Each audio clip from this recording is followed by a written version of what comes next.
Predseda vlády spolu s ministrom vnútra v Macedónsku navštívili dočasné tranzitné centrum v Gevgelii, kde sa stretli s policajtami, ktorí tam pôsobia od 4. februára. Pozrite sa na druhú stranu, 20-30 tisíc ľudí. Ponúku tam možno bude 100 000 ľudí. A ak sa rozhodnú títo ľudia, že jednoducho prejdú na druhú stranu, tak prejdú, pokiaľ tu nebude riadna ochrana týchto hraníc. Práve v Gevgelii sa koncom februára migranti pokúsili o prejazdenie hraničného plota a prechod z Grécka do Macedónska. Aj počas prítomnosti slovenského premiéra a ministra vnútra bolo počuť ich hlasné protesty. Uvedomte si tú paradoxnú situáciu.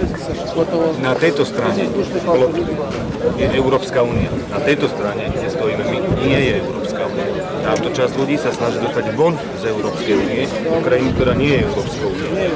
Za tým plotom nikomu z nich nehrozí žiadne vojnové ohrozenie, žiadne ohrozenie ich života. Zhodneme sa, že Grécko je bezpečná krajina. Čiže za tým plotom im žiadne ohrozenie života nehrozí. Čiže tým pádom nemôžu byť utečení. Ak by chceli byť, požiadali by v Grécku o azyl.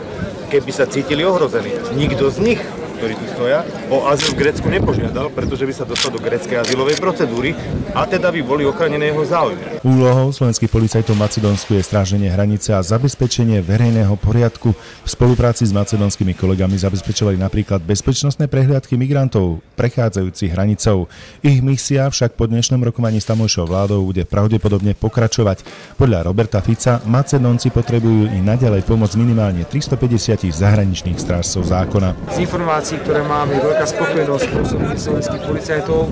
Boli v spoločných riadkách s macedónskymi policajtami, zabezpečovali napríklad tu na bezpečnostné prehliadky ľudí, ktorí prechádzajú cez hranicu. Macedónsko zatvorilo hranice s Gréckom pre migrantov z Afganistanu 21. februára.